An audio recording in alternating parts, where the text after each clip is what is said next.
So hey guys, welcome back to the channel. In today's tutorial I'll show you how to add stickers on Instagram message. So let's get it started. At first, make sure you have the Instagram app downloaded from Google Play Store or App Store, and also make sure that you have logged into your account. So let's open it.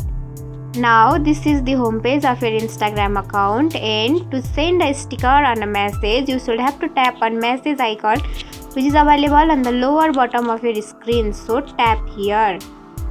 Now find a message like this, then tap on the message.